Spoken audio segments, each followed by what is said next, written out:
Hello everyone, welcome back to our YouTube channel learning.com. ಇವತ್ತಿನ ಕ್ಲಾಸಲ್ಲಿ ನಾನು CDP question previous year questions ಏನಿರುತ್ತೆ important questions 15 ಕ್ವಶನ್ಸ್ನ solve ಮಾಡ್ತಾ ಇದ್ದೀನಿ. ಪ್ರೀವಿಯಸ್ ಕ್ಲಾಸಲ್ಲಿ ನಾನೊಂದು ಕ್ವಶನ್ ಕೊಟ್ಟಿದ್ದೆ.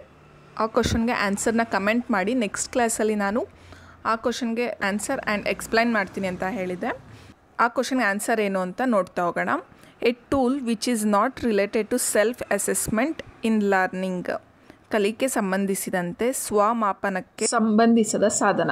ಸೆಲ್ಫ್ ಅಸೆಸ್ಮೆಂಟ್ ಅಂದರೆ ಸ್ವಮಾಪನ ಮೀನ್ಸ್ ನಮ್ಮನ್ನು ನಾವೇ ಅಸೆಸ್ ಮಾಡ್ಕೊಳ್ಳೋ ಅಂಥದ್ದು, ಇವ್ಯಾಲ್ಯೂಯೇಟ್ ಮಾಡ್ಕೊಳ್ಳೋ ಅಂಥದ್ದು, ನಾವು ಹೇಗೆ ಪರ್ಫಾರ್ಮ್ ಮಾಡಿದ್ದೀವಿ ಅನ್ನೋದನ್ನ ಇವ್ಯಾಲ್ಯೂಯೇಟ್ ಮಾಡ್ಕೊಳ್ಳೋ ಅಂಥದ್ದು. ಓಕೆ, ಆಪ್ಷನ್ಸ್ ನೋಡೋಣ. Assessment with rubrics, reflective sheet, checklist, class test. ರುಬ್ರಿಕ್ಸ್ ಮೂಲಕ ಮಾಪಿಸುವುದು, ಪ್ರತಿಕ್ರಿಯಾ ಹಾಳೆ, ತಾಳೆಪಟ್ಟಿ, ತರಗತಿ ಪರೀಕ್ಷೆ. Assessment with rubrics, reflective sheet, checklist ಇದಿಷ್ಟು ಕೂಡ ಏನಾಗುತ್ತೆ, ಸೆಲ್ಫ್ ಅಸೆಸ್ಮೆಂಟ್ ಆಗುತ್ತೆ. ಕ್ಲಾಸ್ ಟೆಸ್ಟ್ ಅಂತಂದರೆ ತರಗತಿ ಪರೀಕ್ಷೆ. ಇದನ್ನೇನಂತಂದರೆ ಟೀಚರ್ಸ್ ಟೆಸ್ಟ್ ಮಾಡೋ ಅಂಥದ್ದು, ಅವ್ರು ಇವ್ಯಾಲ್ಯೂಯೇಟ್ ಮಾಡೋ ಅಂಥದ್ದು. ನಾವು ಎಷ್ಟು ಆನ್ಸರ್ ಕರೆಕ್ಟಾಗಿ ಬರ್ದಿದ್ದೀವಿ, ತಪ್ಪು ಬರ್ದಿದ್ದೀವಿ, ನಮ್ಮ ಪರ್ಫಾರ್ಮೆನ್ಸ್ ಹೇಗಿದೆ ಟೆಸ್ಟಲ್ಲಿ ಅನ್ನೋದನ್ನೆಲ್ಲ ಯಾರು ಇವ್ಯಾಲ್ಯೂಯೇಟ್ ಮಾಡೋ ಅಂಥದ್ದು, ಟೀಚರ್ಸ್ ಇವ್ಯಾಲ್ಯೂಯೇಟ್ ಮಾಡೋ ಅಂಥದ್ದು. ಸೊ ಇದು ಸೆಲ್ಫ್ ಅಸೆಸ್ಮೆಂಟ್ ಆಗಲ್ಲ. ಇದಕ್ಕೆ right answer option number 4, class test, ತರಗತಿ ಪರೀಕ್ಷೆ. ರುಬ್ರಿಕ್ಸ್ ಅಂದರೆ ಅದೇನಾಗುತ್ತೆ, ಕ್ರೈಟೀರಿಯಾ ಶೀಟ್ ಆಗಿರುತ್ತೆ. ಮೀನ್ಸ್ ಮಾನದಂಡ ಹಾಳೆಗಳು, ಗ್ರೇಡಿಂಗ್ ಸ್ಕೀಮ್ಸ್, ಗ್ರೇಡಿಂಗ್ ಯೋಜನೆಗಳು, ಸ್ಕೋರಿಂಗ್ ಗೈಡೆನ್ಸ್, ಸ್ಕೋರಿಂಗ್ ಮಾರ್ಗದರ್ಶನಗಳು. ಅಂತಂದರೆ ಈಗ ಎಕ್ಸಾಮ್ ಬರೆದಾಗ ನಮ್ಮ ಪರ್ಫಾರ್ಮೆನ್ಸ್ ಹೆಂಗಿದೆ ಅಂತಂದರೆ ಗುಡ್, ವೆರಿ ಗುಡ್, ಎಕ್ಸಲೆಂಟ್ ಅಂತ ಈ ರೀತಿ ಕೊಡ್ತಾರಲ್ವ. ಸೊ ಇದನ್ನ ಏನಂತ ಹೇಳ್ತಾರೆ, ರುಬ್ರಿಕ್ಸ್ ಅಂತ ಹೇಳ್ತಾರೆ. ಇಲ್ಲಿ ನೋಡ್ಬೋದು, ನಿಮಗೆ ಅರ್ಥ ಆಗುತ್ತೆ. ಗ್ರೇಡಿಂಗ್ ರುಬ್ರಿಕ್ ಅಂತ ಅಂದರೆ ಈಗ ಗುಡ್ ಆಗಿದ್ದರೆ, ನಮ್ಮ ಪರ್ಫಾರ್ಮೆನ್ಸ್ ಗುಡ್ ಆಗಿದ್ದರೆ ಸ್ಟಾರ್ ಕೊಡೋ ಅಂಥದ್ದು. ಸ್ಯಾಟಿಸ್ಫ್ಯಾಕ್ಟರಿ ಆಗಿದ್ದರೆ ಸ್ಮೈಲಿ ಸಿಂಬಲ್ ಸೆಲೆಕ್ಟ್ ಮಾಡೋ ಅಂಥದ್ದು. ನೀಡ್ಸ್ ಇಂಪ್ರೂವ್ಮೆಂಟ್, ಇನ್ನು ಇಂಪ್ರೂವ್ಮೆಂಟ್ ಆಗಬೇಕು ಅಂತಂದರೆ ಈ ಒಂದು ಎಮೋಜಿನ ಸೆಲೆಕ್ಟ್ ಮಾಡೋ ಅಂಥದ್ದು. ಸೊ ಇದನ್ನ ಏನಂತ ಹೇಳ್ತಾರೆ, ರುಬ್ರಿಕ್ಸ್ ಅಂತ ಹೇಳ್ತಾರೆ. ಈಗ ವಿದ್ಯಾರ್ಥಿಯ ದೈಹಿಕ ಗುಣಲಕ್ಷಣಗಳ ಒಂದು ರುಬ್ರಿಕ್ಸ್ ತೊಗೊಂಡ್ರೆ, ಸಾಮಾನ್ಯ ಆರೋಗ್ಯ ಹೇಗಿದೆ, ಉತ್ತಮ ಆಗಿದೆಯಾ, ಸಾಧಾರಣ ಆಗಿದೆಯಾ, ದುರ್ಬಲ ಆಗಿದೆಯಾ, ಇಲ್ಲಿ ಸೆಲೆಕ್ಟ್ ಮಾಡೋ ಅಂಥದ್ದು. ದೃಷ್ಟಿ, ಕಣ್ಣಿನ ದೃಷ್ಟಿ ಹೇಗಿದೆ ಅಂತ ಕೇಳಿದಾಗ ಸಮರ್ಪಕ, ಸಂದೇಹಾತ್ಮಕ, ದೋಷಪೂರಿತ, ಯಾವುದನ್ನು ಸೆಲೆಕ್ಟ್ ಮಾಡೋ ಅಂಥದ್ದು. ಸೊ ಇದಕ್ಕೆ ಏನಂತ ಹೇಳ್ತಾರೆ, ರುಬ್ರಿಕ್ಸ್ ಅಂತ ಹೇಳ್ತಾರೆ. Okay, next one reflection, self reflection ಅಂತ ಅಂದರೆ ಅವ್ರಿಗೆ ಏನು ಅನಿಸುತ್ತೆ ಅದನ್ನು ಶೀಟಲ್ಲಿ ಬರೆಯೋ ಅಂಥದ್ದು. Okay, how am I feeling, ನಂಗೆ ಹೆಂಗೆ ಫೀಲ್ ಆಗ್ತಿದೆ ಈಗ, ವಾಟ್ ಹ್ಯಾಪಂಡ್, ಏನಾಯಿತು, what did I do today, ಇವತ್ತು ನಾನು ಏನು ಮಾಡಿದೆ, ಈ ರೀತಿ ಸೆಲ್ಫ್ ರಿಫ್ಲೆಕ್ಷನ್. ನಮ್ಗೇನು ಫೀಲಿಂಗ್ಸ್ ಇರುತ್ತೆ, ನಮ್ಗೆ ಏನೋ ಒಂದು ಎಕ್ಸ್ಪೀರಿಯನ್ಸ್ ಆಗಿರುತ್ತೆ ಅದನ್ನು ಇಲ್ಲಿ ಬರೆಯೋ ಅಂಥದ್ದು ಸೆಲ್ಫ್ ರಿಫ್ಲೆಕ್ಷನ್. ಇದು ಕೂಡ ಏನಾಗುತ್ತೆ, ಸೆಲ್ಫ್ ಅಸೆಸ್ಮೆಂಟ್ ಆಗುತ್ತೆ ತಾನೆ, ನಾವೇ ನಮ್ಮನ್ನು ಅಸೆಸ್ ಮಾಡ್ಕೊತಾ ಇರೋದು. ಓಕೆ, ಇದು ಕೂಡ self reflection sheet type. Okay, I feel angry, confused, sad, embarrassed. So ನಮ್ಮನ್ನು ನಾವೇ ಅಸೆಸ್ ಮಾಡ್ಕೊಳ್ಳೋ ಅಂಥದ್ದು. ಇವತ್ತು ಹೇಗಿದೆ ದಿನ ನಂದು, ಇವತ್ತು ನಾನು ಹೇಗಿದ್ದೆ ಅಥವಾ ಹೇಗಿದ್ದೀನಿ ಇವತ್ತು ಅನ್ನೋದನ್ನ ರಿಫ್ಲೆಕ್ಷನ್ ಶೀಟಲ್ಲಿ ಅಸೆಸ್ ಮಾಡ್ಕೊಳ್ಳೋ ಅಂಥದ್ದು. ಸೊ ಇದಕ್ಕೆ ಏನಂತ ಹೇಳ್ತಾರೆ, ಸೆಲ್ಫ್ ಅಸೆಸ್ಮೆಂಟ್ ಅಂತ ಹೇಳೋ ಅಂಥದ್ದು. Next last one, check list, ಪರಿಶೀಲನಾ ಪಟ್ಟಿ. ಈಗೇನೋ ಡ್ರಾಯಿಂಗ್ ಕಾಂಪಿಟೇಷನ್ ನಡೀತಿದೆ ಅಂತ ಅಂದರೆ ಮಕ್ಕಳು ಏನೇನು ತಂದಿದ್ದಾರೆ, ತಂದಿಲ್ಲ ಅನ್ನೋದನ್ನ ಲಿಸ್ಟ್ ಮಾಡ್ಕೊಳ್ಳೋ ಅಂಥದ್ದು. ಫಾರ್ ಎಕ್ಸಾಂಪಲ್ ಈ ಕಲರ್ಸ್, ಕ್ರಯನ್ಸ್ ಆರ್ ಪೇಂಟಿಂಗ್ಸ್ ಏನು ತಂದಿದ್ದಾರಾ ಇಲ್ವಾ ಕೇಳಿದಾಗ ತಂದಿದ್ರೆ ಎಸ್ ಟಿಕ್ ಮಾಡೋ ಅಂಥದ್ದು. ಪೆನ್ಸಿಲ್ ತಂದಿದ್ದಾರಾ, ಎಸ್ ಟಿಕ್ ಮಾಡ್ಕೊಳ್ಳೋ ಅಂಥದ್ದು. ಸ್ಕೇಲ್ ತಂದಿದ್ದೀರಾ, ತಂದಿಲ್ಲ ಅಂದರೆ ನೋಗೆ ಟಿಕ್ ಮಾಡೋ ಅಂಥದ್ದು. ಸೊ ಇದನ್ನು ಏನಂತ ಹೇಳ್ತಾರೆ, ಚೆಕ್ ಲಿಸ್ಟ್ ಅಂತ ಹೇಳ್ತಾರೆ. Next question, according to the principle of cephalocaudal, the development of motor skills proceeds from. ವಿಕಾಸ ಶಿರಪಾದ ಅಭಿಮುಖ ನಿಯಮದ ಪ್ರಕಾರ ಸ್ನಾಯು ಸಾಮರ್ಥ್ಯದ ವಿಕಾಸವು ಮುಂದುವರಿಯುವುದು. ಸೆಫಲೋಕಾರ್ಡಲ್ ಇದು ಯಾವ ಒಂದು ಡೈರೆಕ್ಷನಲ್ ಡೆವಲಪ್ಮೆಂಟ್ ಆಗೋ ಅಂಥದ್ದು ಮಕ್ಕಳಲ್ಲಿ ಅಂತ ಕೇಳ್ತೀರಾ ಅಂಥದ್ದು. ಇಲ್ಲಿ options, centre to periphery, head to foot, periphery to centre, foot to head. ಕೇಂದ್ರದಿಂದ ಪರಿಧಿ ಕಡೆಗೆ, ಶಿರದಿಂದ ಪಾದದ ಕಡೆಗೆ, ಪರಿಧಿಯಿಂದ ಕೇಂದ್ರದ ಕಡೆಗೆ, ಪಾದದಿಂದ ಶಿರದ ಕಡೆಗೆ. ಸೆಫಲೋಕಾರ್ಡಲ್ ಅಂತಂದರೆ ಹೆಡ್ ಟು ಟೌ ಮೀನ್ಸ್ ಶಿರದಿಂದ ಪಾದದ ಕಡೆಗೆ, ಹೆಡ್ ಟು ಟೌ ಈ ಒಂದು ಡೈರೆಕ್ಷನಲ್ಲಿ ಡೆವಲಪ್ಮೆಂಟ್ ಆಗೋ ಅಂಥದ್ದು. ಸೊ ಇದಕ್ಕೆ ಏನಂತ ಹೇಳ್ತಾರೆ, ಸೆಫಲೋಕಾರ್ಡಲ್. ಆಪ್ಷನ್ ನಂಬರ್ 2 ಏನಾಗಿದೆ, ಕರೆಕ್ಟ್ ಆಗಿದೆ. ಹೆಡ್ ಟು ಫುಟ್, ಶಿರದಿಂದ ಪಾದದ ಕಡೆಗೆ ಅಂತ ಅಂದರೆ ಈ ಒಂದು ಡೈರೆಕ್ಷನಲ್ ಫಸ್ಟ್ ಕಂಟ್ರೋಲ್ ಸಿಗೋ ಅಂಥದ್ದು. 3 ತಿಂಗಳಿದ್ದಾಗ ಮಗುಗೆ ಏನಾಗುತ್ತೆ, ತಲೆ ಎತ್ತಿ ನೋಡುತ್ತಲ್ವ, ಮೇಂಟೈನ್ ಹೆಡ್ ಅಪ್ರೈಟ್ ನೆಕ್ಸ್ಟ್ 6 ಮಂತ್ಸಲ್ಲಿ ಸಿಟ್ಟಿಂಗ್ ಅಪ್ರೈಟ್, ಕುತ್ಕೊಳ್ಳೋದಕ್ಕೆ ಕಂಟ್ರೋಲ್ ಸಿಗೋ ಅಂಥದ್ದು. ನೆಕ್ಸ್ಟ್ 9 ಮಂತ್ಸಲ್ಲಿ ಇದ್ದಾಗ ಕ್ರಾವ್ಲಿಂಗ್, ತೆವಳೋದಕ್ಕೆ. ನೆಕ್ಸ್ಟ್ 12 ಮಂತ್ಸ್ ಮೀನ್ಸ್ 1 ಇಯರ್ ಇದ್ದಾಗ ಏನು ಮಾಡುತ್ತೆ, ಮಗು ಓಡಾಡೋದಕ್ಕೆ ಬ್ಯಾಲೆನ್ಸ್ ಸಿಗೋ ಅಂಥದ್ದು ಮಗುಗೆ. ಸೊ ಈ ರೀತಿ ಹೆಡ್ ಟು ಟೌ ಏನು ಕಂಟ್ರೋಲ್ ಸಿಗ್ತಾ ಹೋಗುತ್ತೆ ಬಾಡಿಲಿ, ಈವನ್ ಡೈರೆಕ್ಷನ್ಗೆ ಏನಂತಾರೆ ಸೆಫಲೋಕಾರ್ಡಲ್ ಅಂತ ಹೇಳೋ ಅಂಥದ್ದು. Next question, a child gains control over his arm and hands and then his fingers, it represents the principle of. ಒಂದು ಮಗು ತನ್ನ ತೋಳು ಮತ್ತು ಕೈಗಳ ಮೇಲೆ ನಿಯಂತ್ರಣವನ್ನು ಪಡೆದು ನಂತರ ತನ್ನ ಬೆರಳುಗಳ ಮೇಲೆ ನಿಯಂತ್ರಣವನ್ನು ಪಡೆಯುತ್ತದೆ. ಇದನ್ನು ಪ್ರತಿನಿಧಿಸುವ ತತ್ವ. Options ಸೆಫಲೋಕಾರ್ಡಲ್, ಪ್ರಾಕ್ಸಿಮೋಡಿಸ್ಟಲ್, ಹೈರಾರಿಕಲ್, physiological. ಶಿರಪಾದ ಅಭಿಮುಖ, ಕೇಂದ್ರ ಪರಿಧಿ ಅಭಿಮುಖ, ಶ್ರೇಣೀಕೃತ, ದೈಹಿಕ. ಇದಕ್ಕೆ ರೈಟ್ ಆನ್ಸರ್ ಆಪ್ಷನ್ ನಂಬರ್ 2 ಪ್ರಾಕ್ಸಿಮೋಡಿಸ್ಟಲ್, ಕೇಂದ್ರ ಪರಿಧಿ ಅಭಿಮುಖ. ಫಸ್ಟ್ ಏನಂತಂದರೆ ಮಗುಗೆ ಆರ್ಮ್ಸಲ್ಲಿ ಕಂಟ್ರೋಲ್ ಸಿಗೋ ಅಂಥದ್ದು. ನೆಕ್ಸ್ಟು ಹ್ಯಾಂಡ್ಸ್, ನೆಕ್ಸ್ಟ್ ಏನು ಫಿಂಗರ್ಸ್, ಈ ರೀತಿ ಕಂಟ್ರೋಲ್ ಸಿಗೋ. ಸೆಂಟ್ರಲ್ ಟು ಪೆರಿಫೆರಿ, ಈ ಒಂದು ಡೈರೆಕ್ಷನಲ್ ಕಂಟ್ರೋಲ್ ಸಿಗೋದಕ್ಕೆ ಏನಂತ ಹೇಳ್ತಾರೆ, ಪ್ರಾಕ್ಸಿಮೋಡಿಸ್ಟಲ್ ಅಂತ ಹೇಳೋ ಅಂಥದ್ದು. ಈ ಡೈರೆಕ್ಷನ್ ಹೆಡ್ ಟು ಟೌ ಇದ್ದರೆ ಇದನ್ನು ಸೆಫಲೋಕಾರ್ಡಲ್ ಅಂತಾರೆ. ಸೆಂಟ್ರಲ್ ಟು ಪೆರಿಫೆರಿ ಇದ್ದರೆ ಪ್ರಾಕ್ಸಿಮೋಡಿಸ್ಟಲ್ ಅಂತ ಹೇಳ್ತಾರೆ. ಮಗುಗೆ ಡೈರೆಕ್ಟಾಗಿ ಪೆನ್ಸಿಲ್ ಇಟ್ಕೊಂಡು ಬರೆಯೋದಕ್ಕೆ ಬಂದ್ಬಿಡುತ್ತಾ, ಇಲ್ಲ. ಫಸ್ಟ್ ಏನು ಅಂತಂದರೆ ಪೆನ್ ಹಿಡಿಬೇಕಾದ್ರೆ, ಪೆನ್ ಅವ್ರ ಪೆನ್ಸಿಲ್ ಏನಾದರೂ ಹೋಲ್ಡ್ ಮಾಡಬೇಕಾದ್ರೆ ಮಗು ಏನು ಮಾಡುತ್ತೆ, ಫುಲ್ ಹೋಲ್ ಬಾಡಿನ ಯೂಸ್ ಮಾಡುತ್ತಲ್ವಾ 3 ಮಂತ್ಸ್ ಆರ್ 6 ಮಂತ್ಸಲ್ಲಿದ್ದಾಗ. ನೆಕ್ಸ್ಟ್ ಏನು ಮಾಡುತ್ತೆ, ಡೆವಲಪ್ಮೆಂಟ್ ಆದಂಗೆ ನೆಕ್ಸ್ಟ್ ಹ್ಯಾಂಡ್ಸಲ್ಲಿ ಹೋಲ್ಡ್ ಮಾಡುತ್ತೆ. ನೆಕ್ಸ್ಟ್ ಏನು ಮಾಡುತ್ತೆ, ಫಿಂಗರಲ್ಲಿ ಇಟ್ಕೊಂಡು ಬರೆಯೋದಕ್ಕೆ ಟ್ರೈ ಮಾಡುತ್ತೆ. ಈ ಒಂದು ಡೈರೆಕ್ಷನಲ್ ಕಂಟ್ರೋಲ್ ಸಿಗೋದಕ್ಕೆ ಏನಂತ ಹೇಳ್ತಾರೆ, ಪ್ರಾಕ್ಸಿಮೋಡಿಸ್ಟಲ್ ಅಂತ ಹೇಳೋ ಅಂಥದ್ದು. ಈ ಒಂದು ಡೈರೆಕ್ಷನಲ್ಲಿದ್ದರೆ ಅದನ್ನು ಸೆಫಲೋಕಾರ್ಡಲ್ ಅಂತ ಅಂತಾರೆ. ಈ ಒಂದು ಡೈರೆಕ್ಷನಲ್ಲಿದ್ದರೆ ಏನಂತ ಹೇಳ್ತಾರೆ, ಪ್ರಾಕ್ಸಿಮೋಡಿಸ್ಟಲ್ ಅಂತ ಹೇಳ್ತಾರೆ. ಫಸ್ಟು ಸ್ಪೈನಲ್ ಕಾರ್ಡ್ ಡೆವಲಪ್ ಆಗೋ ಅಂಥದ್ದು, next arm, next hands, next fingers, central to periphery. ಈ ರೀತಿ ಇದ್ದರೆ ಏನಂತ ಹೇಳ್ತಾರೆ, ಪ್ರಾಕ್ಸಿಮೋಡಿಸ್ಟಲ್ ಅಂತ ಹೇಳೋ ಅಂಥದ್ದು. ಸೆಫಲೋಕಾರ್ಡಲ್, ಪ್ರಾಕ್ಸಿಮೋಡಿಸ್ಟಲ್ ಎರಡೂ ಕೂಡ ತುಂಬ ಇಂಪಾರ್ಟೆಂಟ್. 2 ಡೈರೆಕ್ಷನಲ್ ಡೆವಲಪ್ಮೆಂಟ್ ಆಗೋ ಅಂಥದ್ದು ಯಾವುದ್ಯಾವುದು, ಸೆಫಲೋಕಾರ್ಡಲ್, ಪ್ರಾಕ್ಸಿಮೋಡಿಸ್ಟಲ್. ಸೆಫಲೋಕಾರ್ಡಲ್ ಅಂತಂದರೆ ಹೆಡ್ ಟು ಟೌ, ಪ್ರಾಕ್ಸಿಮೋಡಿಸ್ಟಲ್ ಅಂತಂದರೆ centre to periphery. Next question, according to Piaget, a stage of child shows object permanence. ಪಿಯಾಜೆರವರ ಪ್ರಕಾರ ಮಗುವು ವಸ್ತು ಶಾಶ್ವತತೆ ಬಿಂಬಿಸುವ ಹಂತ. Options sensory motor stage, pre operational stage, formal operational stage, concrete operational stage. ಸಂವೇದನಾಗತಿ ಹಂತ, ಕಾರ್ಯಪೂರ್ವ ಹಂತ, ಔಪಚಾರಿಕ ಕಾರ್ಯಗಳ ಹಂತ, ಮೂರ್ತ ಕಾರ್ಯಗಳ ಹಂತ. ಇದಕ್ಕೆ right answer option number 1 sensory motor stage, ಸಂವೇದನಾ ಗತಿ ಹಂತ. ನಮಗೆ ಆಬ್ಜೆಕ್ಟ್ ಪರ್ಮನೆನ್ಸ್ ಅಂದ್ರೇನು ಅನ್ನೋದು ಗೊತ್ತಿರಬೇಕು. ಆಬ್ಜೆಕ್ಟ್ ಪರ್ಮನೆನ್ಸ್ ಅಂತ ಅಂದರೆ 0 to 2 years ಏನಿರುತ್ತೆ ಆ ಒಂದು ಸ್ಟೇಜಲ್ಲಿ, ಮೀನ್ಸ್ ಸೆನ್ಸರಿ ಮೋಟಾರ್ ಸ್ಟೇಜಲ್ಲಿ ಮಕ್ಕಳಿಗೆ ಈಗ ಏನಾದ್ರು ಟಾಯ್ಸ್ ಏನಾದರೂ ಇಟ್ಕೊಂಡಿರ್ತೀವಲ್ಲ, ತೋರಿಸ್ತಿರ್ತೀವಿ, ಸಡನ್ನಾಗಿ ಏನು ಮಾಡ್ತೀವಿ, ಬೆನ್ನಿಂದೆ ಹೈಡ್ ಮಾಡ್ತೀವಲ್ವ, ಮುಚ್ಚಿಟ್ಕೋತೀವಲ್ವ ಬೆನ್ನಿಂದೆ, ಅವಾಗ ಮಗು ಹುಡ್ಕುತ್ತಲ್ವ ಏನಾಯಿತು ಅಂತ ಅವನ ಟಾಯ್ನ ಹುಡ್ಕುತ್ತಲ್ವ. ಸೊ ಅದಕ್ಕೆ ಏನಂತ ಹೇಳ್ತಾರೆ, ಆಬ್ಜೆಕ್ಟ್ ಪರ್ಮನೆನ್ಸ್ ಅಂತ ಹೇಳೋ ಅಂಥದ್ದು. ಮೀನ್ಸ್ ವಸ್ತು ಶಾಶ್ವತತೆ. ಇದು ಯಾವ ಒಂದು ಸ್ಟೇಜಲ್ಲಿ ಬರೋ ಅಂಥದ್ದು, sensory motor stage. Sensory motor stage ಯಾವ ಒಂದು age, 0 to 2 years. Next question, Piaget ಅವರು ಟೋಟಲ್ 4 ಸ್ಟೇಜಸ್ನ ನೀಡಿರೋ ಅಂಥದ್ದು ಕಾಗ್ನಿಟಿವ್ ಡೆವಲಪ್ಮೆಂಟ್ ಬಗ್ಗೆ. ಯಾವುದ್ಯಾವ್ದು ಬರುತ್ತೆ, ಫಸ್ಟ್ ಒನ್ ಯಾವುದು, ಸೆನ್ಸರಿ ಮೋಟಾರ್ ಸ್ಟೇಜ್ ಮೀನ್ಸ್ ಸಂವೇದನಾ ಗತಿ ಹಂತ, ಪ್ರೀ ಆಪ್ರೇಷನಲ್ ಸ್ಟೇಜ್ ಕಾರ್ಯಪೂರ್ವ ಹಂತ, ಕಾಂಕ್ರೀಟ್ ಆಪ್ರೇಷನಲ್ ಸ್ಟೇಜ್ ಮೂರ್ತ ಕಾರ್ಯಗಳ ಹಂತ, ಫಾರ್ಮಲ್ ಆಪ್ರೇಷನಲ್ ಸ್ಟೇಜ್ ಮೀನ್ಸ್ ಔಪಚಾರಿಕ ಕಾರ್ಯಗಳ ಹಂತ. ಸೆನ್ಸರಿ ಮೋಟಾರ್ ಸ್ಟೇಜ್ ಯಾವ ಒಂದು ಇಯರಲ್ಲಿ ಬರೋ ಅಂಥದ್ದು, 0 to 2 years. Next pre operational stage 2 to 6 years, concrete operational stage 6 to 12 years. Next formal operational stage 12 years above ಬರೋ ಅಂಥದ್ದು. ಓಕೆ, ಟೋಟಲ್ ಎಷ್ಟು ಸ್ಟೇಜಸ್, 4 ಸ್ಟೇಜಸ್ ಬರೋ ಅಂಥದ್ದು. ಓಕೆ, ಇಲ್ಲಿ ಕೇಳಿರೋ ಅಂಥದ್ದು ಯಾವ್ಯಾವ ಸ್ಟೇಜಸ್ಸಲ್ಲಿ ಏನೇನು ಡೆವಲಪ್ಮೆಂಟ್ ಆಗುತ್ತೆ ಅಂತ ಕೇಳ್ತಿರೋ ಅಂಥದ್ದು.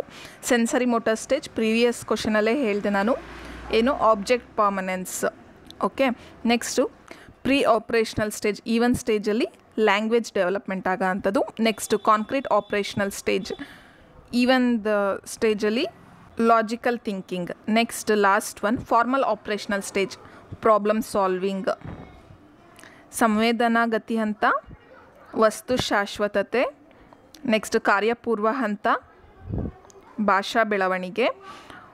ಮೂರ್ತ ಕಾರ್ಯಗಳ ಹಂತ ತಾರ್ಕಿಕ ಆಲೋಚನೆ, ಔಪಚಾರಿಕ ಕಾರ್ಯಗಳ ಹಂತ ಸಮಸ್ಯೆ ಪರಿಹಾರ. ಓಕೆ, ಇದು ಯಾವೊಂದು ಆಪ್ಷನ್ ಕರೆಕ್ಟಾಗಿದೆ ಇಲ್ಲಿ? ಆಪ್ಷನ್ ನಂಬರ್ 4 ಏನಾಗಿದೆ? ಕರೆಕ್ಟಾಗಿದೆ.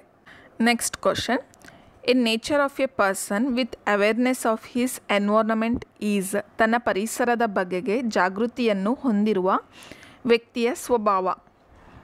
Options are interpersonal, intrapersonal, visual spatial, bodily kinaesthetic. ಇದಕ್ಕೆ right answer option number 3 visual spatial, ದೃಶ್ಯ ಪ್ರಾದೇಶಿಕ.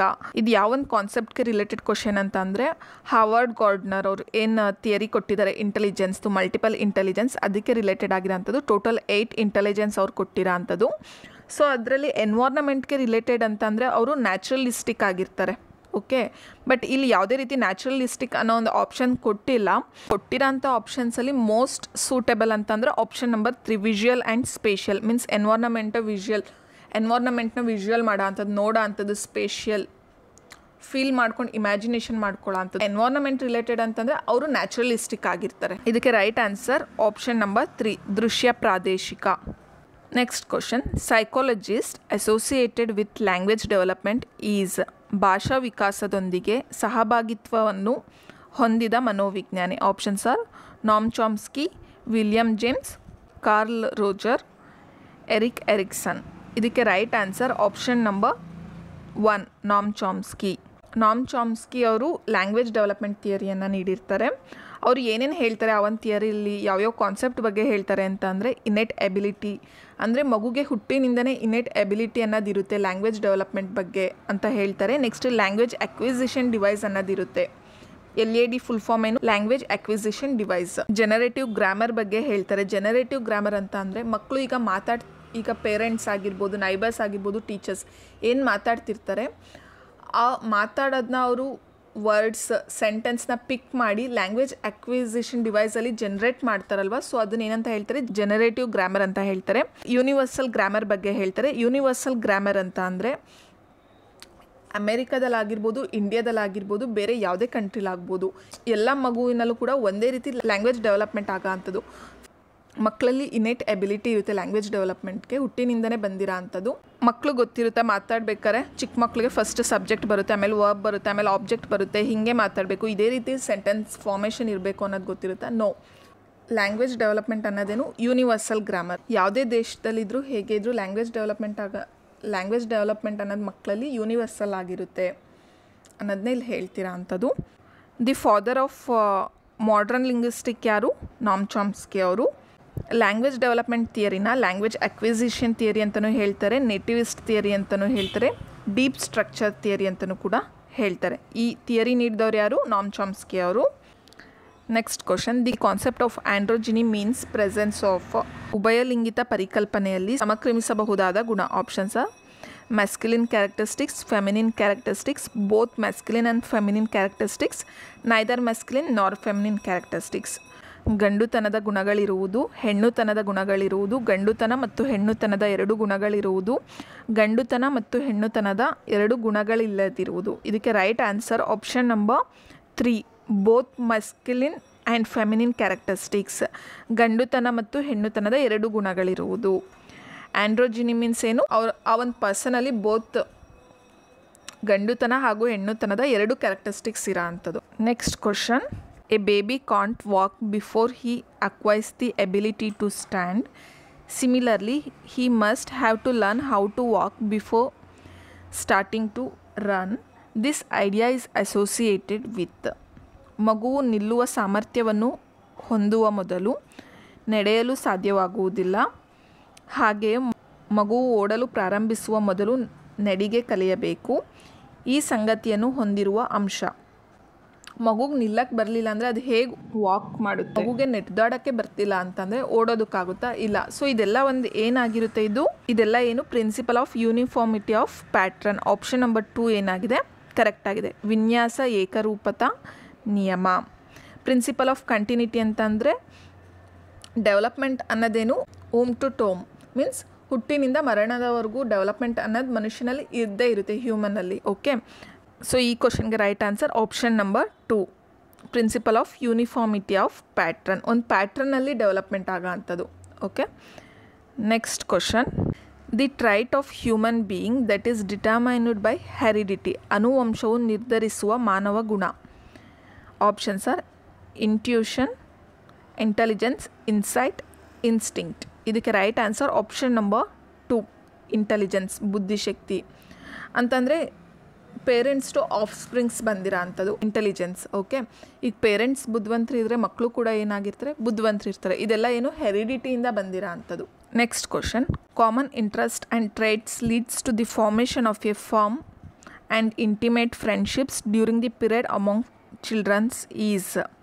ಮಕ್ಕಳಲ್ಲಿ ಸಾಮಾನ್ಯ ಆಸಕ್ತಿ ಮತ್ತು ಗುಣಗಳು ಭದ್ರವಾದ ಮತ್ತು ನಿಕಟ ಸ್ನೇಹವನ್ನು ಉಂಟು ಮಾಡುವ ಅವಧಿ. ಮೀನ್ಸ್ ಕಾಮನ್ ಇಂಟ್ರೆಸ್ಟ್ ಇರೋರೆಲ್ಲ ಫ್ರೆಂಡ್ಸ್ ಆಗ್ತಿರ್ತಾರಲ್ವ ಮಕ್ಕಳಲ್ಲಿ.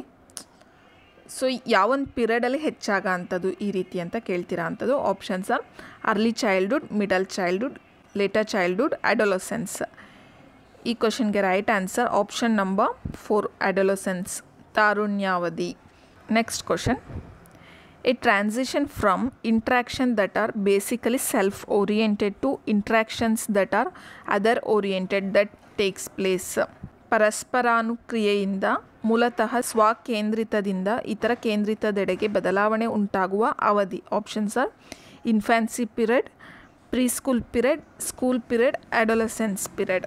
ಇದಕ್ಕೆ right answer option number 2, preschool period, ಶಾಲಾ ಪೂರ್ವ ಅವಧಿ. ಫಸ್ಟ್ ಏನು ಅಂತಂದರೆ ಅವ್ರ ಬಗ್ಗೆ ಅವರೇ ಹೆಚ್ಚು ಸೆಲ್ಫ್ ಓರಿಯೆಂಟೆಡ್ ಆಗಿರ್ತಾರೆ, ಅವ್ರ ಬಗ್ಗೆ ಅಷ್ಟೇ ಅವ್ರು ಥಿಂಕ್ ಮಾಡ್ತಿರ್ತಾರೆ. ನೆಕ್ಸ್ಟ್ ಏನು ಮಾಡ್ತಾ ಹೋಗ್ತಾರೆ, ಅದರ್ ಓರಿಯೆಂಟೆಡ್, ಬೇರೆಯವ್ರ ಬಗ್ಗೆನೂ ಥಿಂಕ್ ಮಾಡೋದಕ್ಕೆ ಸ್ಟಾರ್ಟ್ ಮಾಡ್ತಿರ್ತಾರೆ. ಓಕೆ, ಯಾವೊಂದು ಪೀರಿಯಡಲ್ಲಿ ಅದು ಟ್ರಾನ್ಸಿಷನ್ ಆಗೋ ಅಂಥದ್ದು ಪ್ರೀ ಸ್ಕೂಲ್ ಪೀರಿಯಡ್, ಶಾಲಾ ಪೂರ್ವ ಅವಧಿಯಲ್ಲಿ. Next question. According to Vygotsky, children's learning is strongly influenced by. Vygotsky ಅವರ ಪ್ರಕಾರ ಮಕ್ಕಳ ಕಲಿಕೆಯ ಮೇಲೆ ಬಲವಾಗಿ ಪ್ರಭಾವ ಬೀರುವುದು.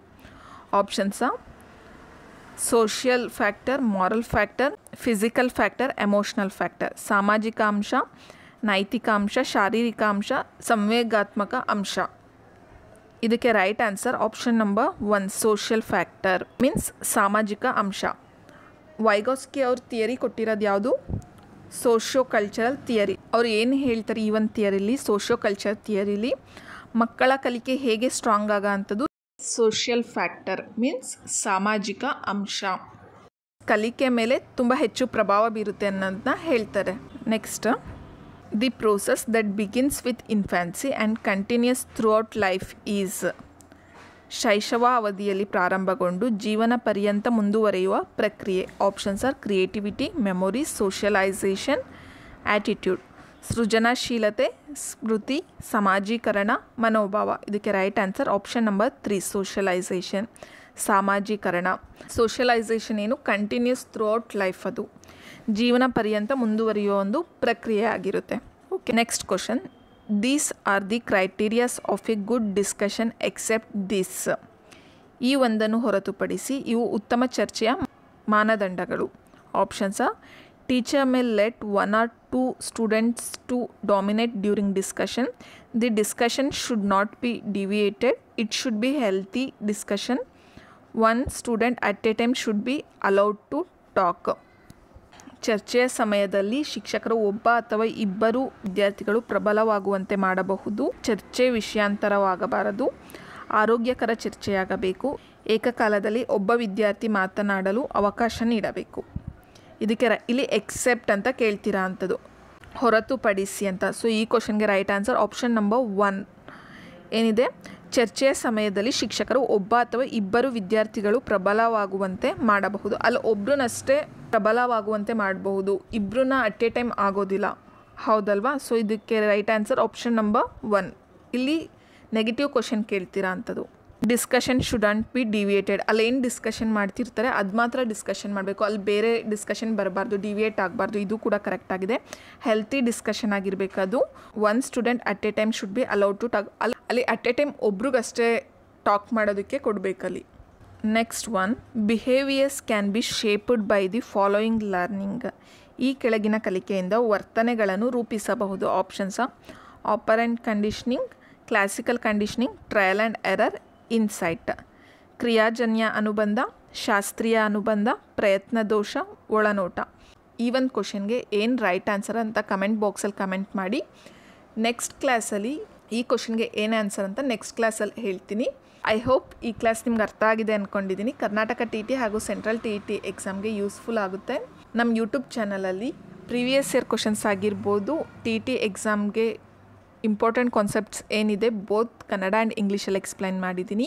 ನಮ್ಮ ಟೆಲಿಗ್ರಾಮ್ ಗ್ರೂಪ್ಗೆ ಜಾಯ್ನ್ ಆಗಿಲ್ಲ ಅಂದರೆ ಡಿಸ್ಕ್ರಿಪ್ಷನ್ ಬಾಕ್ಸಲ್ಲಿ ಲಿಂಕ್ ಕೊಟ್ಟಿರ್ತೀನಿ, ಜಾಯ್ನ್ ಆಗಿ. ಇದೇ ರೀತಿ ಹೆಚ್ಚಿನ ಕ್ಲಾಸಸ್ ಬೇಕು ಅಂದರೆ ಲೈಕ್ ಮಾಡಿ, ಶೇರ್ ಮಾಡಿ. ಇನ್ನೂ ಯಾರು ನಮ್ಮ ಯೂಟ್ಯೂಬ್ ಚಾನಲ್ಗೆ ಸಬ್ಸ್ಕ್ರೈಬ್ ಆಗಿಲ್ಲ, ಸಬ್ಸ್ಕ್ರೈಬ್ ಆಗಿ. Thank you.